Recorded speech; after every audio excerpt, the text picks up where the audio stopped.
Good morning, ladies and gentlemen, and welcome to the BLACKBIRD PLC full year results investor presentation.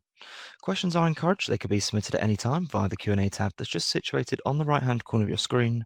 Please just simply type in your questions and press send. The company may not be in a position to answer every question it receives during the meeting itself. However, the company can review all questions submitted today and will publish our responses where it's appropriate to do so. Before we begin, we would just like to submit the following poll, and if you could give that your kind attention, I'm sure the company would be most grateful. And I would now like to hand you over to the executive management team from BLACKBIRD PLC. Ian, good morning, sir. Good morning, Jake. Thank you very much. And good morning, ladies and gentlemen. Welcome to our BLACKBIRD presentation, full year results for 2025. So before we start and get into our presentation, I just want to cover three topics. The first one being on Elevate, which is that Elevate is still in our product market fit stage. We are therefore not spending huge amounts on direct marketing. We are spending money on some marketing, those long-term strategies, and we'll talk about those through the presentation. But until we're through the product market fit stage and we have product-led growth and we have retention, etc., then we won't be spending lots of money on direct marketing because that will be capital destructive. Secondly, on the BLACKBIRD side, because this presentation is really about Elevate, I just want to cover off BLACKBIRD at the beginning. So very happily, we're reporting a £380,000 profit on BLACKBIRD this year. We still retain some of our very high-value customers working at the very pinnacle of sports and news, including executing very recently the Winter Games in Cortina. And thirdly, I just want to address the cash situation. So on current run rate, BLACKBIRD PLC has about 12 months worth of cash left. We are a very disciplined company when it comes to our cost base, and we'll continue to be so. So thank you very much. Before we start, do you want to cover those off? I'm now going to show a video which really explains and contextualizes the problem in the media supply chain and the video production process that Elevate is there to address. It's a video that we took very recently at a Creator Fest event in London. So this is a very relevant and up-to-date problem. So right now it is the process of whenever I want to get a video reviewed, you have to make something. We'll do the edits. and then export it. And then you have to take it into another system and upload it to another system. Either we transfer or Google Drive, depending what the client likes. Yeah. And then send them a link. To share it, download it, watch it. It takes up a lot of data. And the review process is quite hard. Sending off videos to clients. And then they come back. And then I get all that feedback. And then I have to respond to that. And then there's a back and forth there. There's like a lot of like uploading and downloading and re-uploading. That creates a lot of different versions. It can be a pretty slow process. That's really the big bottleneck of what we do. So I hope that helps to explain the archaic inefficiencies that exist. The elevator's there to really to do away with, to make sure that we can collapse those workflows and save creators and teams and brands up to 70% of their time in the video production process. Now we're thinking through some stats now, really to show the consistency that we update you on these stats every time. They're still clearly indicating that we're in the product market fit stage. We now have 138,000 people signed up to the product, with over 1,000 people that have paid for the product. We've retained around 388, a little bit more than that now, of those customers. But this really goes to indicates that there's still a product market fit stage to be reached. When we look at that 1,000 versus the 388, it's often that there's features missing in the product that we are addressing, and Summit is very well aware of, that we're addressing in order and a logical approach, so that we can make sure that those people are retained in the future. The two that we're really proud of in terms of these, or more proud and encouraged by in this page, is that since we introduced the new plans at the end of January, over 10% of new subscribers are taking annual plans. So obviously shows that they have faith and commitment to the product. And also the customer lifetime has gone from 5.5 months up to 8.4 months. So for a product that was only started to be paid for in February 2025, this is a very encouraging sign. Still quite a way to go, but very encouraging numbers. Also, the collaboration. So the fact that you just saw in the video earlier, that the collaboration is a real differentiator for us. It's a new behavior. So to get people to use this it's a completely different way to use a video editor than ever before. But you can see that since we introduced the review process at the end of August, that we've had a nice steady increase in growth of collaboration through the end of February. So that's a really encouraging sign.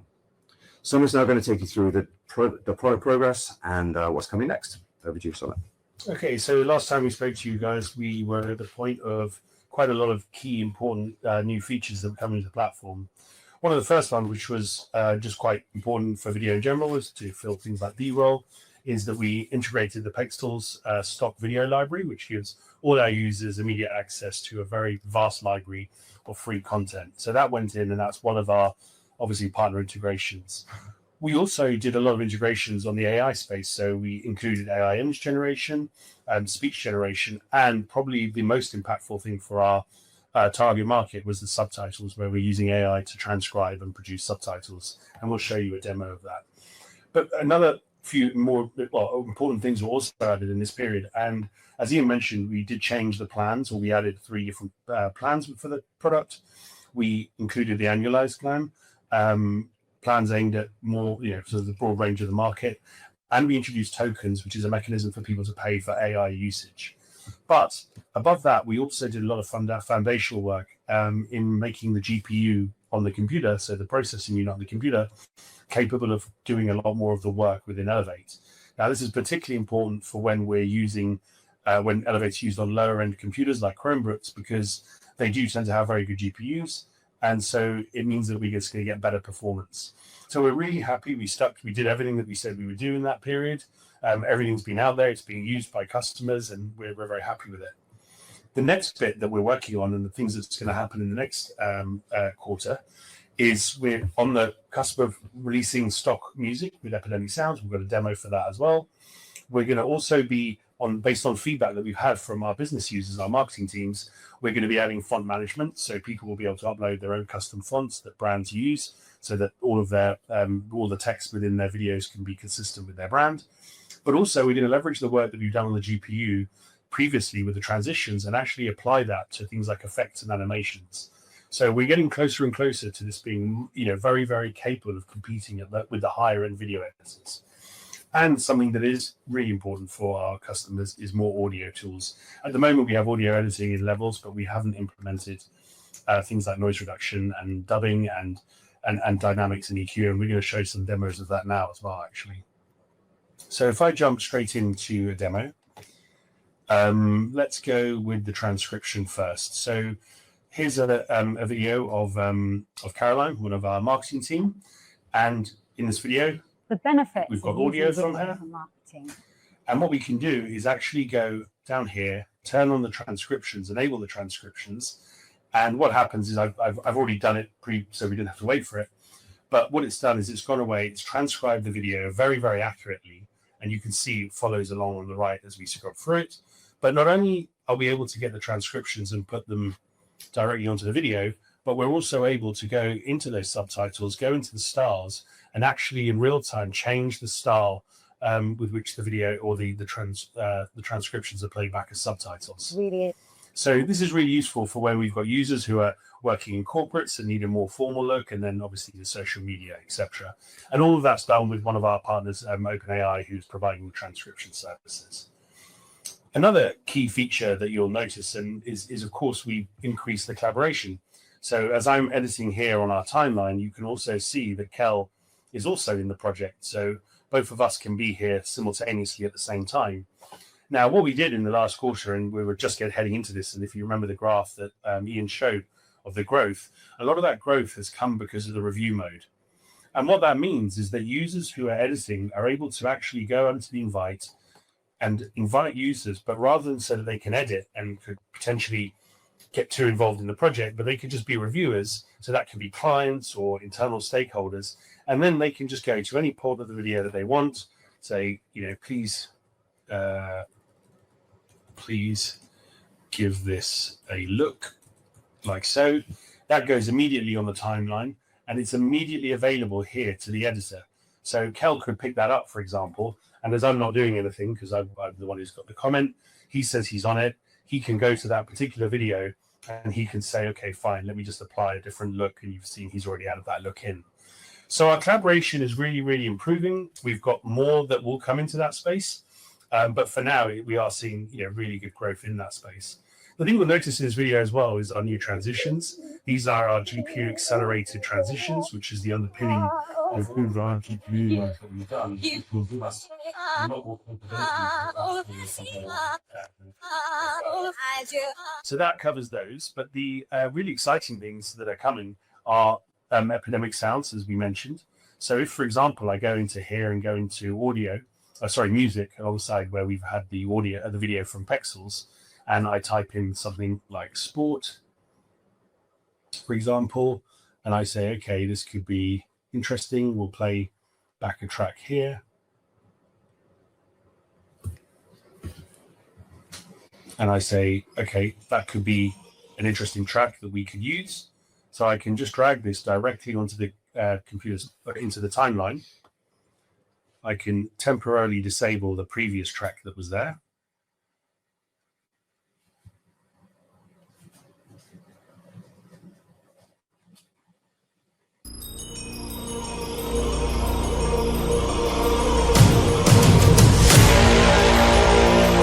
And then you can see we can immediately, very, very quickly add audio to the project. So that will be releasing in the next couple of weeks, and we're really excited about that.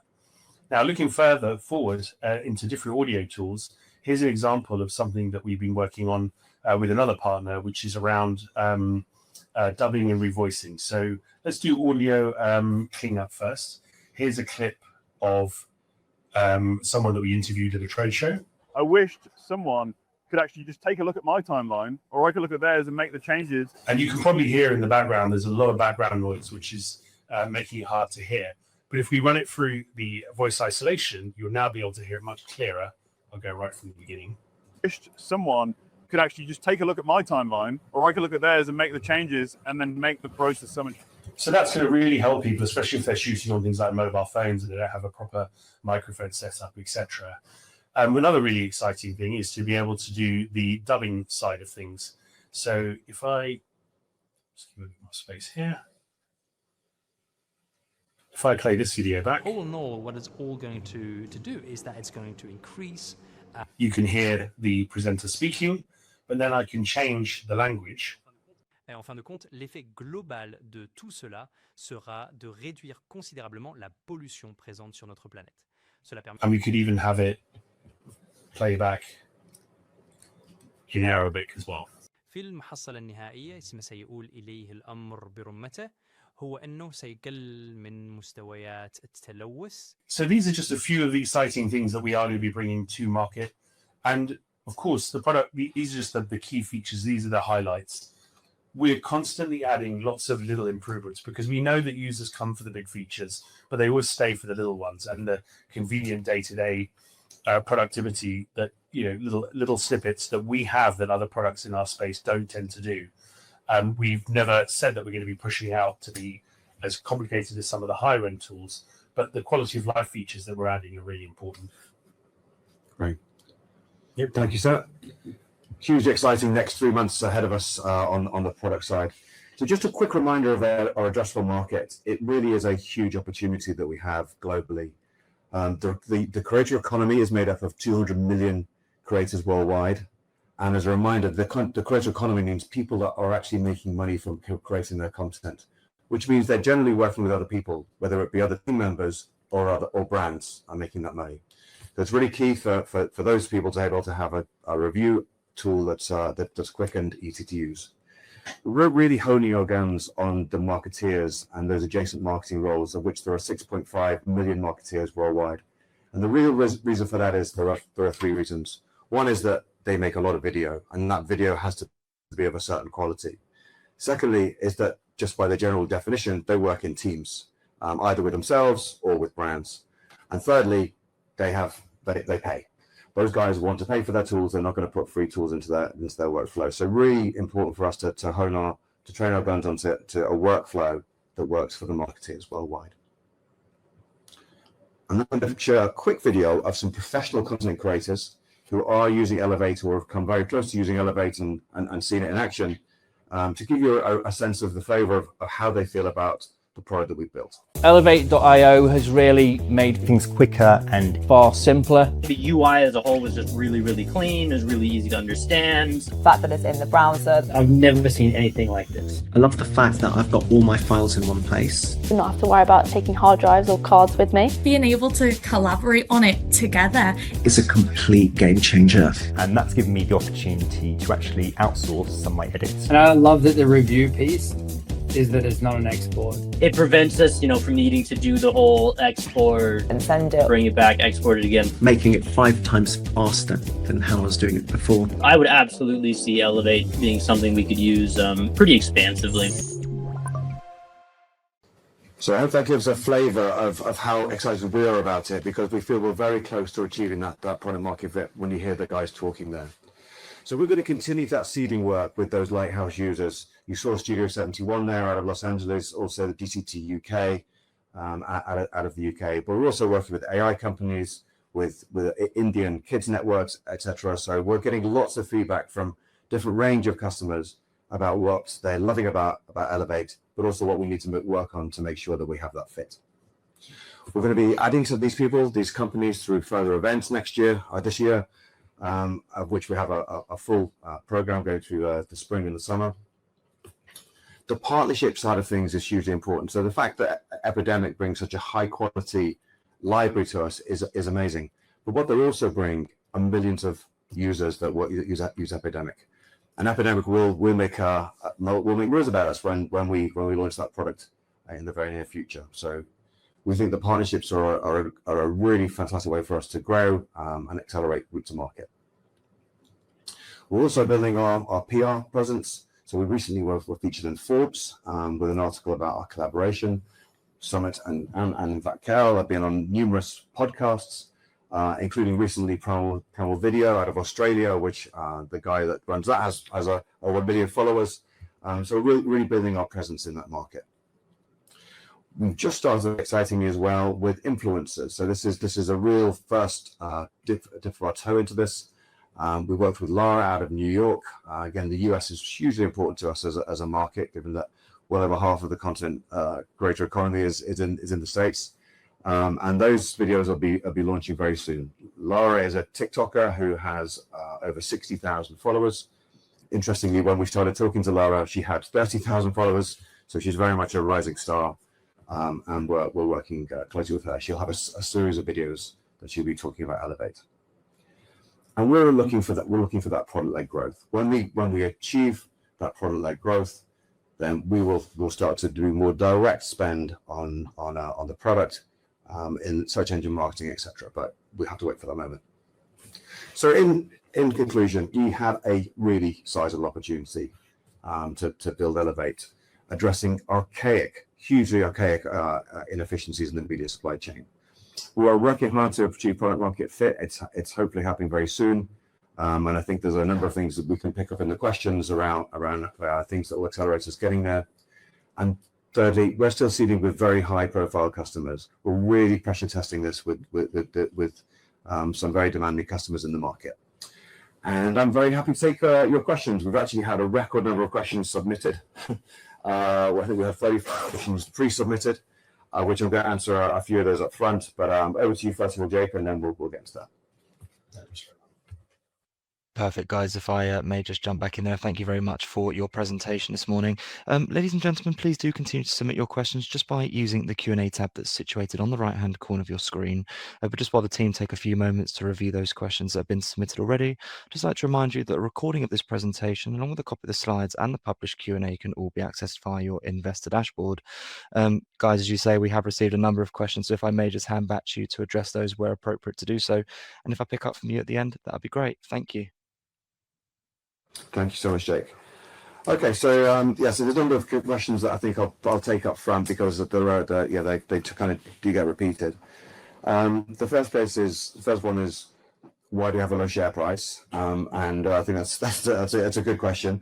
I think the key reason there is that the market doesn't like the revenue being so low, and the revenue is not high because we haven't spent a great deal on marketing, because we don't have the product-led growth and we don't have the product market fit. So this is all part of the process, and we're working towards that fit, hopefully in the very near future.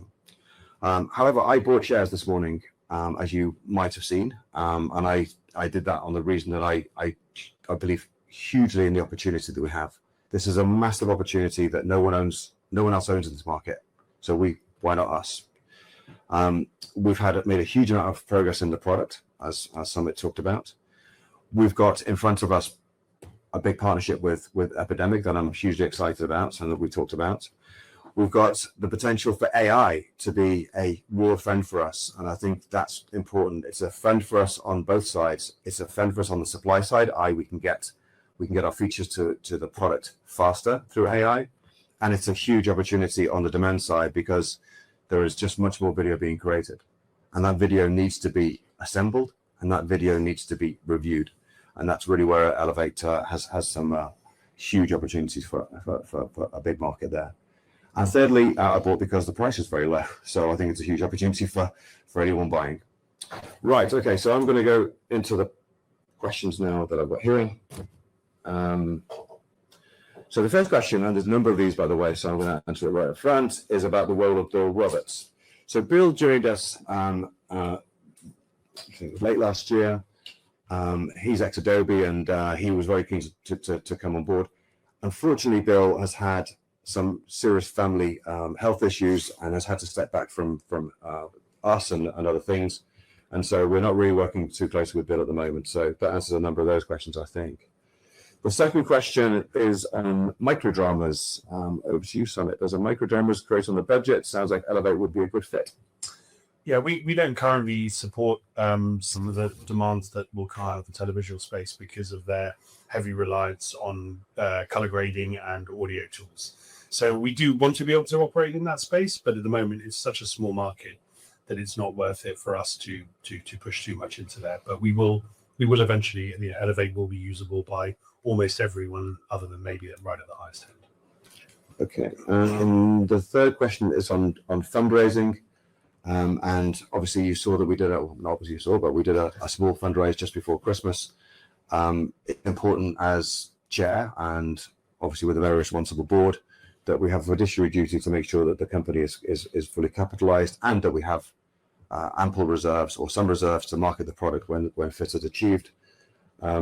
The question that I'm looking at right now is asking about, do you think funds will be raised privately? Well, there's certainly no plans for that.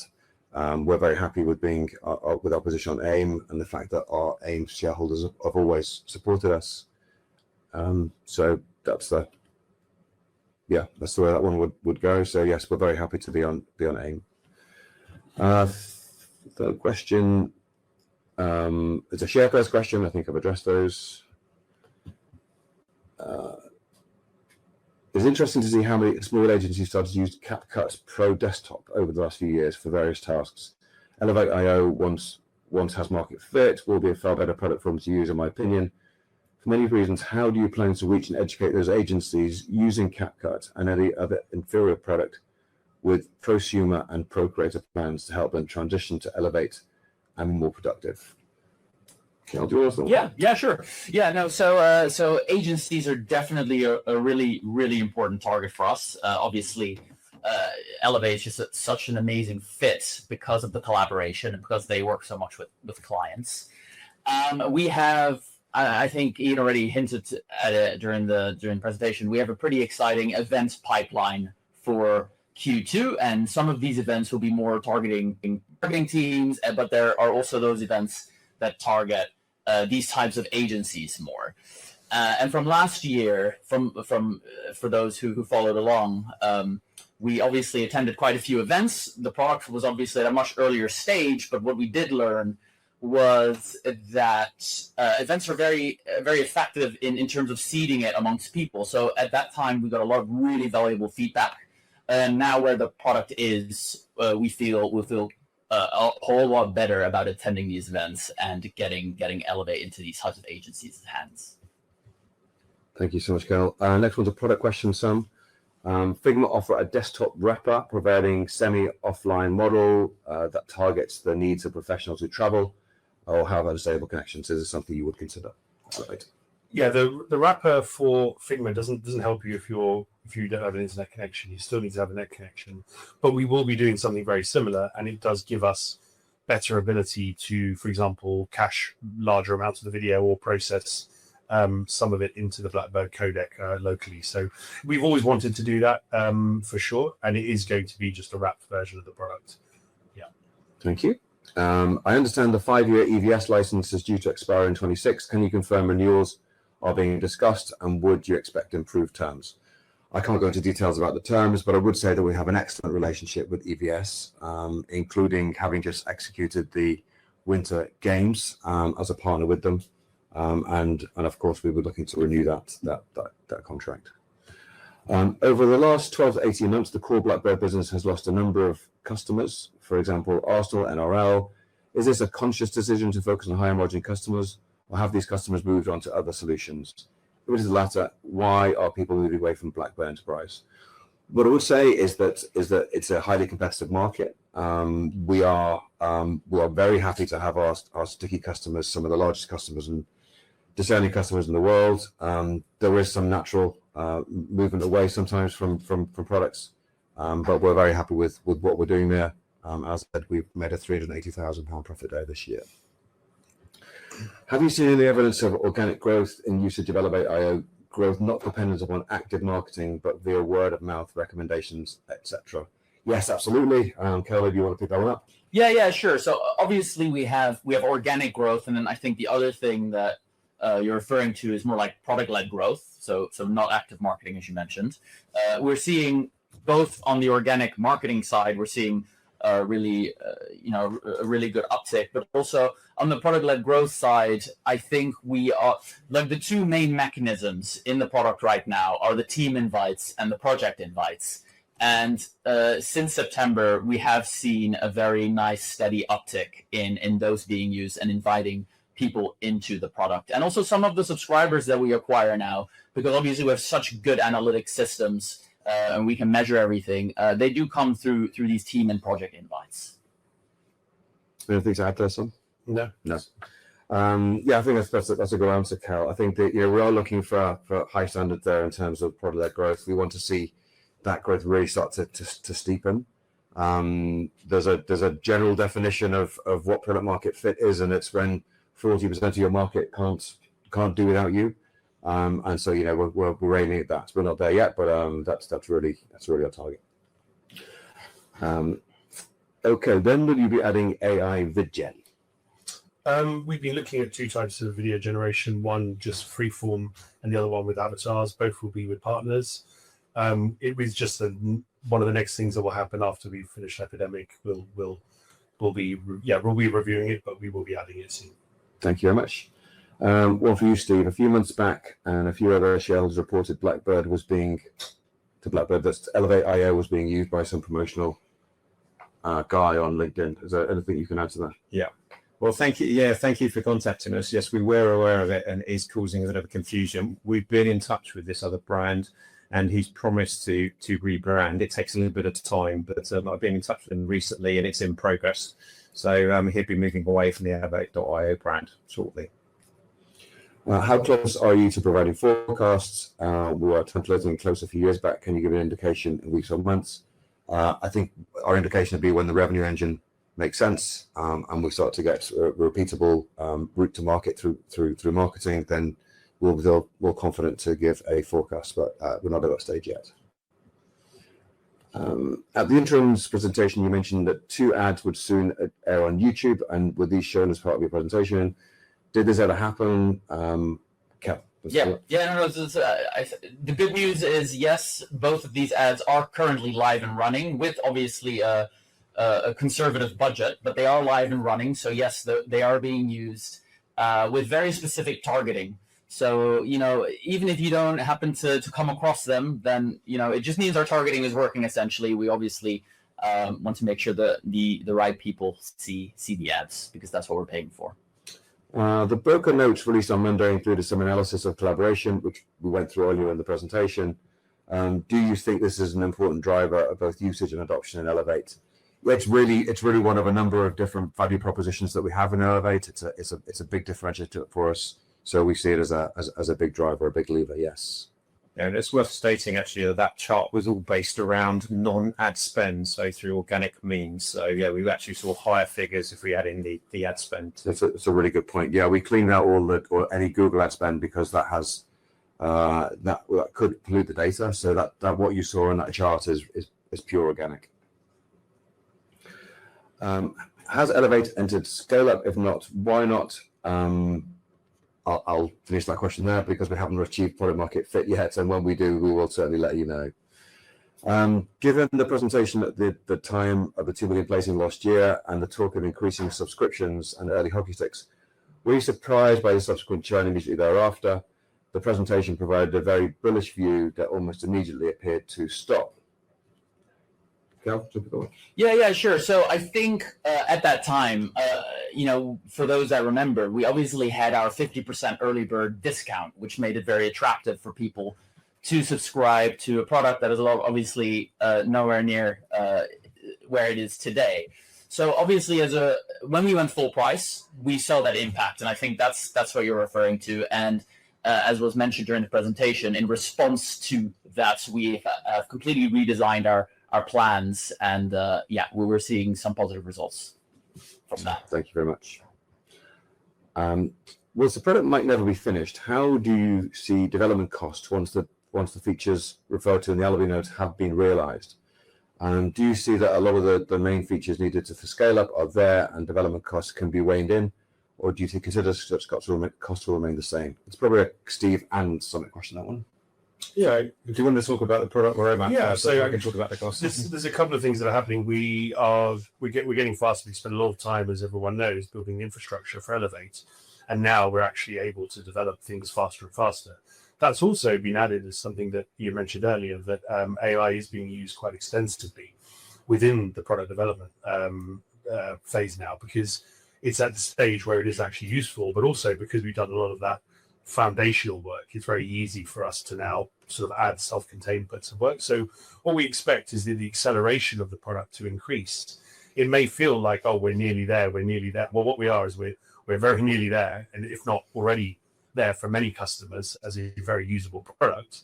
What is now going to help is that we're just going to be able to escalate faster and faster and actually just widen the use, how many people we're usable to.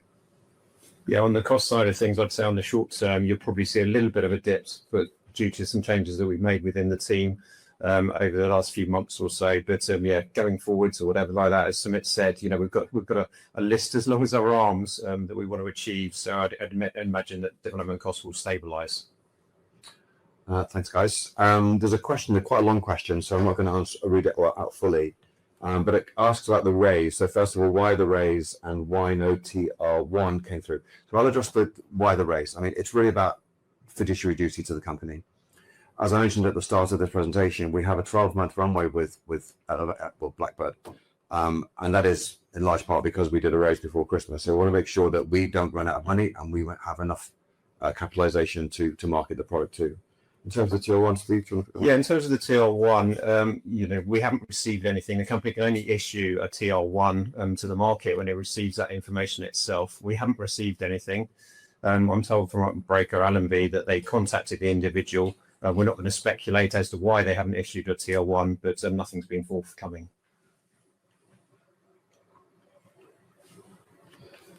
Okay, so there's a long question about product market fit here. I'll try and pray to you. Product market fit and customer profile stages. I understand that product market fit is important to ensure the product matches the market. And no, that's all great, but drawing out this process could also be used to delay accountability and justify a lack of growth in WOW and MAU and paid subscribers. Those metrics are the ultimate test of whether an Elevate is growing, succeeding, gaining traction, adoption, and acceptance. Okay, you're absolutely right. So there's a lot of data you put into this question, and you're absolutely right. So we want to make sure that we do have those WOWs and MAUs growing, as in weekly active users, monthly active users growing. We want to make sure that retention is there. We want to make sure that organic growth is there and turning into an exponential curve. Absolutely right. Anything that is going to cloud those numbers, which means massive spend in search engine marketing, we're not willing to do at this stage, because that is a clouds the data, but also, we have limited resources, we have limited reserves, and therefore we don't want to destroy that, and we want to make sure that we wait until the appropriate time when the metrics are coming through that really show that we've got that momentum, and that the revenue engine is really starting to make sense from a maths point of view. Then we will spend the money. I hope that answers the question. But yeah, I've said several times that we haven't reached that stage yet, and that we are working towards that stage as soon as we can. Blackbird division. Given the successful repeated renewals with global leaders in sports and entertainment, Blackbird is clearly the leader in its field. To what extent is our technology indispensable to these customers? If it is indispensable, is there any reason why our pricing is not significantly higher? Hypothetically, if we doubled our pricing, where would these global names go to? Do they have alternatives? As I mentioned before, it's a competitive market. There's a lot of people in that market, and actually it's ever shrinking, or not, it's only not growing very fast. So the competition is ever intensified. So there are alternatives to using Blackbird, clearly, because we're only a very small part of the market, the market share. So we have to work hard from every perspective, from a communication perspective and sales perspective, to make sure those contracts are always renewed. The research report suggests signups have increased from 111 to 138K since September, despite what appears to be much lower paid search. Have you therefore seen any improvements to sign up and acquisition costs? Well, we're not going to go into lots of detail about lots of different metrics. We've given you the metrics that we said we would every time. This is product market fit stage. It's a period of experimentation, and therefore metrics are moving around. So therefore it doesn't make a great deal of sense to kind of keep talking about them. Sometimes we'll do something that really works really well, and maybe we do something that does work less well. So at this stage, we really want to hone that route to market, so that we can, when we start to spend the money in larger sums, it really works for us. Okay, why has it taken 2.5 years since unveiling Elevate IO concept to add features like Pro Audio, given that Blackbird already has a professional grade editing feature, auditory features? Yeah, I can't deny that audio is at the moment a bit of a weakness for us, and it is something that is crucial. We do just have to build. We can't build everything at once. In some ways, we're gonna, by not doing audio, we're in a better position because of the way in which audio is now being done with AI. So actually, if you've invested a huge amount of money in traditional audio editing capabilities, we would probably have wasted a lot of that, because a lot of it is easier replaced now. So it's really important to us. We care about it. It's crucial to video production, especially as you move into the higher end users. And so you will be seeing some movement in the space. We did it in the demo today. We showed some examples of that. But also just traditional audio filtering will be in the product. Thank you very much. Competition question here. So good quality cloud-based video editing with collaboration is becoming widely available, given even on low-end Chromebooks via platforms like Flixia. How does management respond to the concern that we might have lost our first mover advantage and our core USP? I don't think it's that common, I have to say, but it's certainly suspect that people want to own. Nobody owns it currently. Anything you want to pick up on this? Yeah, I do think we are much further ahead in the collaboration space than anybody. Not that others aren't catching or the market isn't widening. And of course, evidence of more players in the market is a good thing. That's a good thing for us in general, because it helps spread the size of the market. The market's infinitely big enough for multiple players.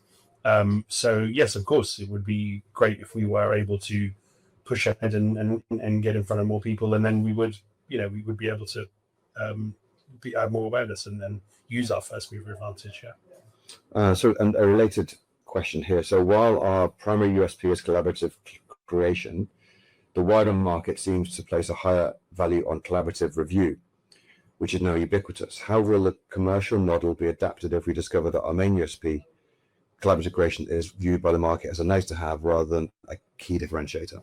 Yeah, we do both. I mean, review is very strong for us as well. And the reason why review is a big part of the market is because review is the only thing that really exists. Co-creation isn't something that's ever existed, and it is a new part of the market. They both actually go perfectly hand in hand together. So we're we feel like we're in a great position. Our review tools are strong, but we're in a really good position in the co-creation space because it's an almost impossibility for the higher end products to add it, and the lower end products just haven't done it well. So both can exist simultaneously, and that is part of our strategy. I can work with Kel on an edit, but then we can share it with Ian for review. So it just makes real good sense for the. In fact, that's exactly how it works. If you think about how it works within our organization, Kel and Kiara make the bulk of our content and a few external providers. And all that content is created in Elevate, and they'll work within a group and they'll share things, and we'll occasionally jump in as somebody and users to add something. But then the final reviews go out to Ian and others, and so on and so forth, and that's in the review mode. So it's exactly how we use it, and both sides of that are very, very useful. I think it's worth also referencing the video that we showed first today as well. No products were mentioned there on that video. WeTransfer was mentioned, but the main competitor here, the company that owns the market for review, is Frame.io, and to use Frame.io together with an NLE, you have to download your video from the NLE and upload it again to Frame. Okay, that is a slow process. Second thing about that process is that the reviewer is only ever working on a render of the video. So they're working on either an out-of-date video or they've stopped the editor from working. So one of the two things has happened. So again, it's a big time sink, a big waste of time. So it might be a common product to use, and pretty much everyone we talk to says they use it, but it's not a perfect product by any means, and Elevate is a huge improvement on that.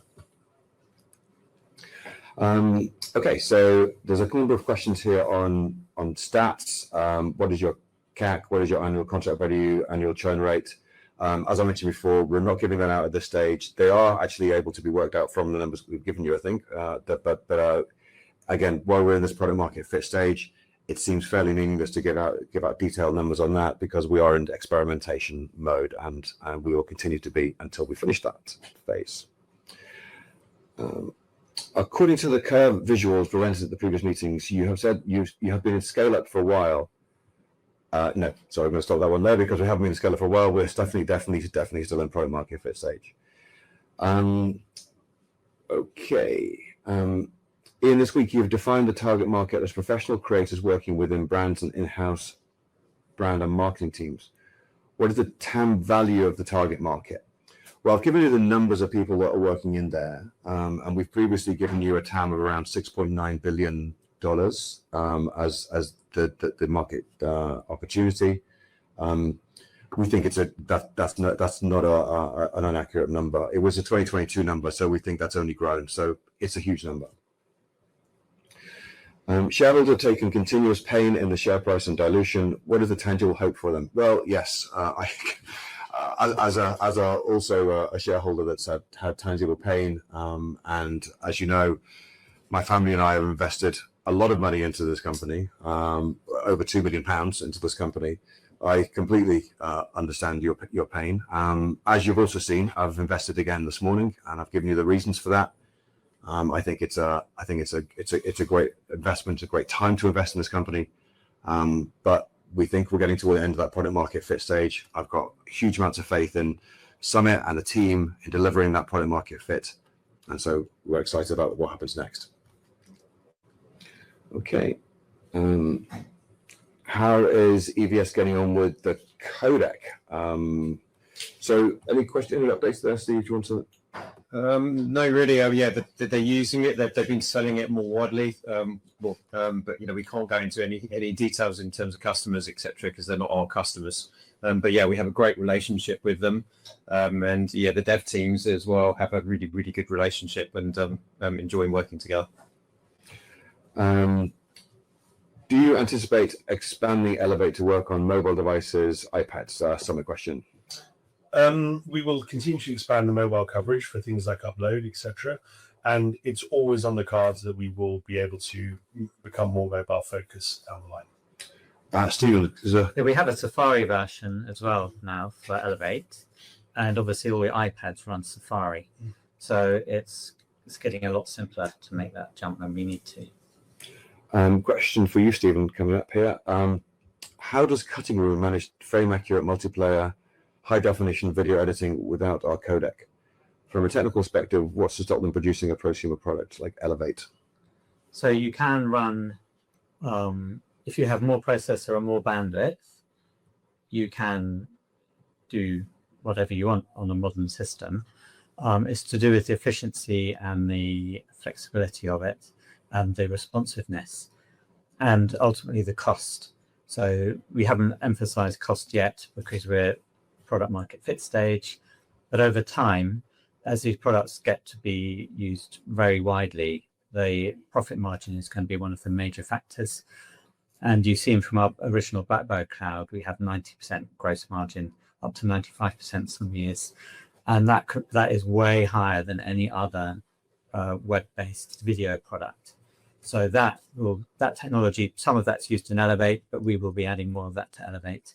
And that will give us a really big advantage in the market with just the margins that we have. Yeah, I think it's the infrastructure cost behind that, isn't it? That's really important. Okay, question about conversion. With a 0.28% conversion rate from registered to paying users, you've stated you're nearing the end of product market fit. Given the £500,000 raise for marketing, what specific feature gaps or friction points have you identified as the primary barriers to conversion and retention? And what specific percentage will you consider the product truly scale-up ready? So the 0.28, I don't exactly know how that's being calculated, but I presume that's over the entire base of people that we have. Obviously, we're in a curve where things are improving all the time and conversion is improving all the time. It's definitely not 0.28 at the current stage. But which joins the first of all the friction points and the it's features. It's features. I mean, every time we add a new feature, we satisfy a slightly larger on the market, and we've got a number coming up, and it will never end because there'll always be, we'll always have to keep adding features to satisfy everybody, and they evolve even with the same users over time. But it has been historically the main reason, the main feedback we get is missing features. Yeah, I think it's absolute missing features, and having those features presented in such a way as to delight the user, so that they used as well. So that's really key.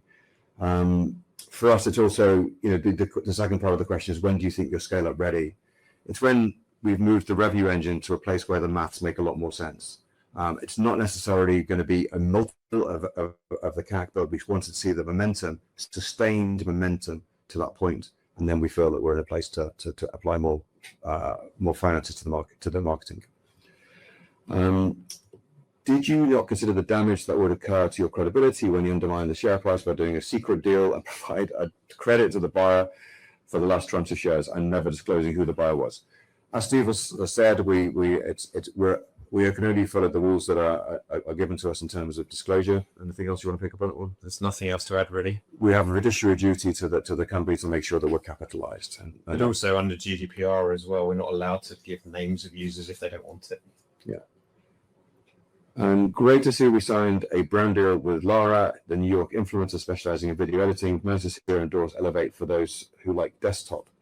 Although it seems odd that she says she edits all her videos on a phone, not desktop, but maybe this means we have a mobile editor lined up for the launch in 2026. Well, I think she's maybe changing the way that she edits, but so anything on the mobile side? Yeah, no, we won't have that through 2026. You did a marketing push for Google AdWords last month with the new landing page and several new features since the last push. How were conversion metrics compared to the 2025 AdWords push? We're not going to give out detailed stats, as I mentioned earlier, but we were dipping our toe into certain areas during the experimentation phase of product market fit, and we will continue to experiment. Do you have any feedback onto why 99% plus of users who do not convert to subscribers decide not to pay for Elevate? It's a features question, I guess, is the... Yeah.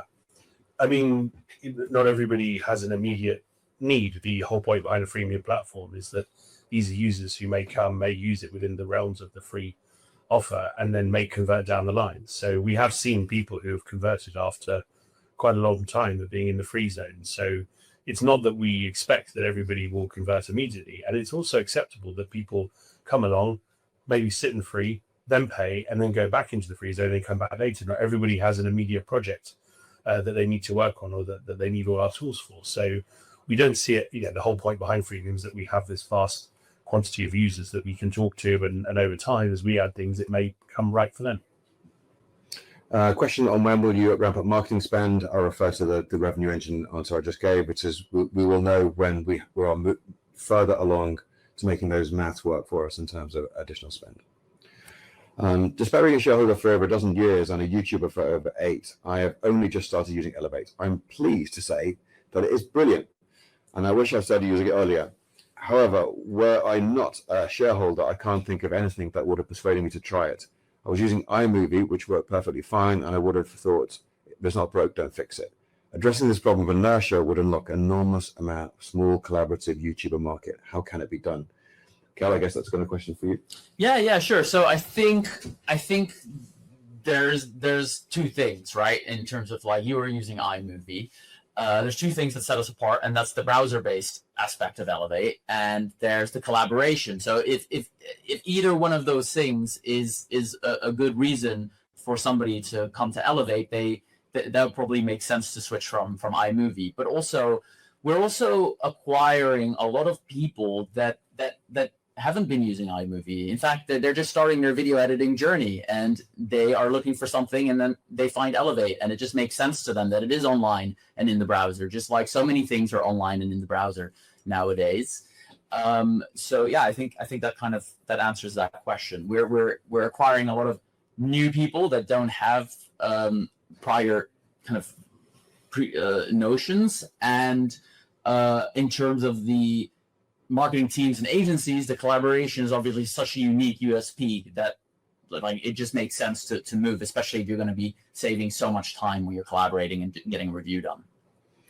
Yeah, I think for this, it's really a case of analyzing and identifying what the jobs to be done are. And as we said, we really see that the jobs to be done for marketing teams, they're similar to the creators. But there's still work to be done there to make sure that we're really answering those needs and really have a workflow that's suitable for those needs. And that is part of the product market fit stage. I think then we can address the inertia that exists. Regarding the use of Elevate IO, are there plans to be able to use 2 monitors? Obviously, you can already have a browser window on each monitor, but you can't spread the interface between the two. We've talked about it a lot. It's not as easily done in a browser as you might imagine, because it's not easy for a browser to communicate, browser windows to communicate independently. But there is talk of palming off some of the aspects onto a second browser, and then essentially be able to use things like media management that way. But it's not easy. We definitely will or are looking at how do we support multiple video windows within the same interface, and yeah, more to come on that. It's worth mentioning, because it's collaborative, you can actually run Elevate twice, one in each window, and you can have one with your media page and one with your timeline, and you could have one for reviewing, publishing published videos as well. So it is possible to use it with multiple windows, but as Sumit's a bit of a perfectionist, as you probably noticed, he's looking for the perfect interface for it. So I'm sure that will arrive at some point. I'm a firm believer in your product, and this is a question of you, Cal. I'm sure in the next 5 years it will take off. What other exhibitions do you want to attend this year? Yeah, so we have our event pipeline prepared, as I mentioned earlier. I think the best way for you to kind of follow along is to follow our socials, and we're always posting pictures and announcements of where we're going to be. So yeah, follow us, and you'll be the first to know. Question for you, Sumit, on Epidemic. Can you tell us anything about the pricing of Epidemic Sound integration? Will free users get some access? Will tokens be involved? Free users will get access to some tracks through tokens. Everything will be token based. We haven't set the price yet for the different. There'll be 2 types of license. There'll be personal licenses and commercial. They will be very affordable for people, and we'll set them at the price which is appropriate for the production that they're making. Yeah, it's a big opportunity for us. Stephen, a question for you. Can you summarize where we are with the codec development in terms of versions and capabilities? Yes, so we're quite well advanced on Blackbird 10, which is the new one.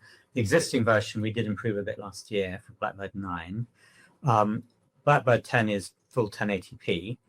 The research we've had is that most people's video windows are not actually 1080p yet, but that will improve, and particularly as we get more of the higher end users as we add these extra features. So we've had a lot of progress moving to the GPU, which was one of the big steps we made, and also integrating with all the features of Elevate and the GPU. So we have a version that seems to work completely reliably as of a couple of weeks ago. So that's good. And now it's a question of going through optimizing the compression and improving the quality on the rogue videos. So we're broadening the range of videos. I've done my first demonstration actually to Mike. He had a meeting, and I showed him Elevate running in BlackBird 10, and he was, he just didn't notice. I didn't tell him it was BlackBird 10, but he could see the big pictures, and he didn't criticize it, which is a good step, that someone just coming to it just accepts that it's HD. So that's, we're starting to get to that point. So yes, it's just a question of more and more testing. We're very near the point where we'll bring in outside users, people not in the company, to help put their content through and test it. So obviously we welcome anyone for that, and there'll be a bit of publicity surrounding that just to get the people in.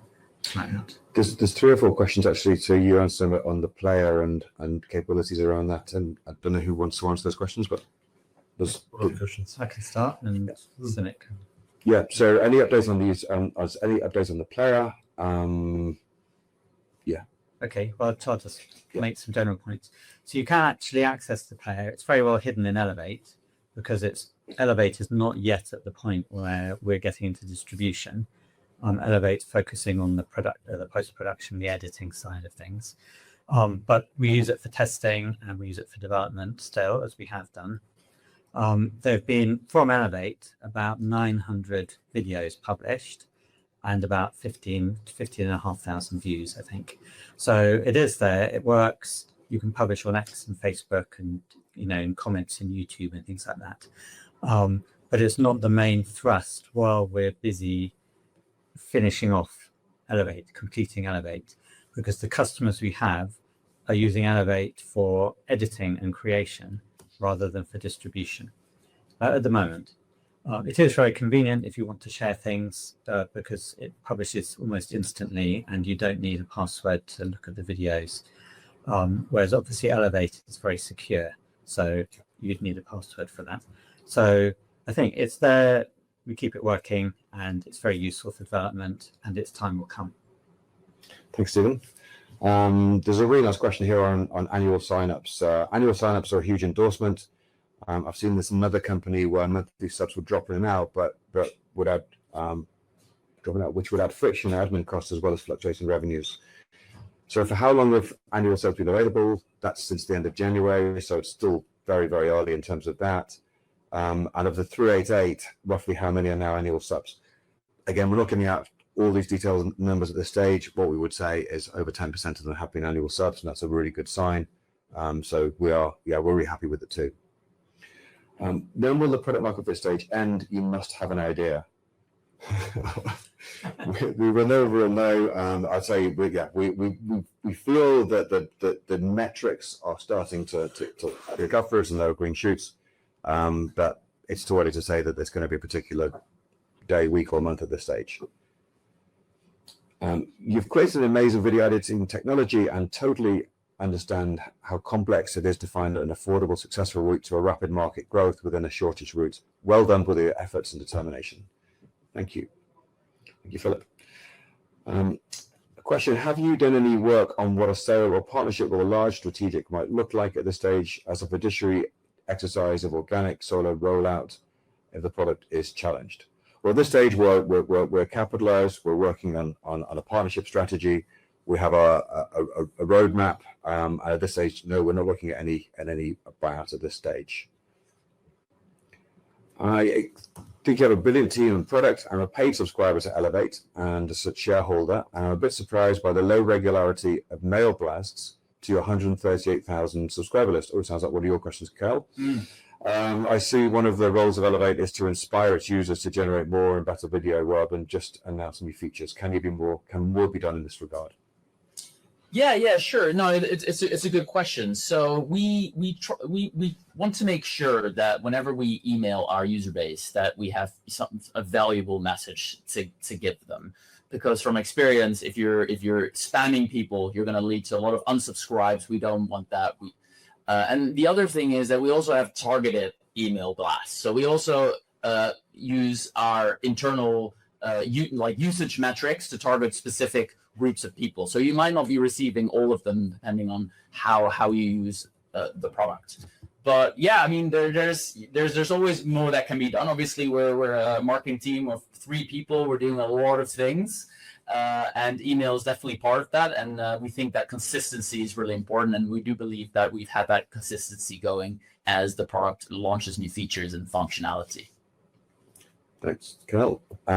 Question, another ask on stats, which I'm not going to answer. But Ian, you mentioned the Sure Alice test of 30% threshold needed for product market fit. How are you scoring on that? We're improving. We're improving every day. I think is the right one there, but we're not at it. I think also that might be slightly, maybe not the right metric for us. And I think 40% not being able to do with Elevate, before we press the button on marketing is probably a bit too high. But yeah, we're progressing well along it. Question: the problem you have is the market is focused on paying customers. Until there is a significant increase, share price will go nowhere, and a need to raise more funds, you're in a difficult situation. Would it be wise to have more frequent updates to take up numbers, which are hopefully good to encourage you on take up numbers to encourage new investors? Yeah, it's a good point, and it maybe some good advice that we should have more regular updates. As I said, we're in an experimentation phase right now, and so those metrics do move about. And so, I would not want to commit to giving a number every week or every month, that may well change the following month. We feel that when the revenue engine moves to a point where it's the maths really make sense, that will be a point where the money should follow. I mean, sensible money should follow. So that's what I would say to that. Would Summit answer? Has he sold any shares he purchased? No, not since the last time we spoke. No. The TO1 undisclosure is clearly a pain point and could be seen as market abuse, as the market does not know if the individual is still a holder. Stephen, I'm going to pass that one straight to you. Yeah, I mean, I don't think I can say any more on that. We can only release information that we receive ourselves, and we're abiding by all the rules. Shout out for the player performance. The video, a 1-hour video export took 12 seconds compared to 16 minutes of conventional export. That's a big deal. Thank you very much for that comment. Excellent. I'm on question number 65, by the way. I think we're nearing the end, but it's near the end. So if you've got any more questions, now's the chance. Is the marketplace still on for a Q2 launch? Question Summit. Is it for a Q2 launch? Yeah, I guess it must have been in a previous product roadmap. For marketplace. Sorry, for marketplace. No, we've never said it'll be Q2. The marketplace. No, that's never been stated as. We do have the tokens though, which allows you to spend your tokens on. Yeah, but third parties, not for third parties. Got third party integrations that are coming in now. We've already got obviously the OpenAI integrations. Now we've got Epidemic Sound integrations, and Summit's talked you through the integrations that are going to happen in the next 3 months. So yeah, that's the start of it. Great. Jake, we've reached the end of the questions, I think. Thanks, guys. If I may just jump back in there, and thank you for addressing all of those questions that came in for investors this afternoon.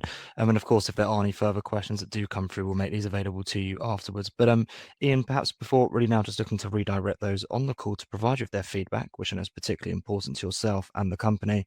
If I could please just ask you for a few closing comments just to wrap up with, that'd be great. Yeah, absolutely, Jake. I mean, I would say this is a very exciting time, as I've shown this morning.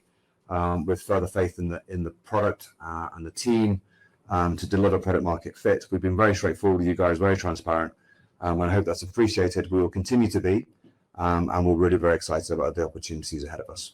Thank you very much. Perfect. That's great. And thank you once again for updating investors this morning. Could I please ask investors not to close this session, as you'll now be automatically redirected to provide your feedback. On behalf of the management team of BLACKBIRD PLC, we would like to thank you for attending today's presentation. That now concludes today's session. So good afternoon to you all.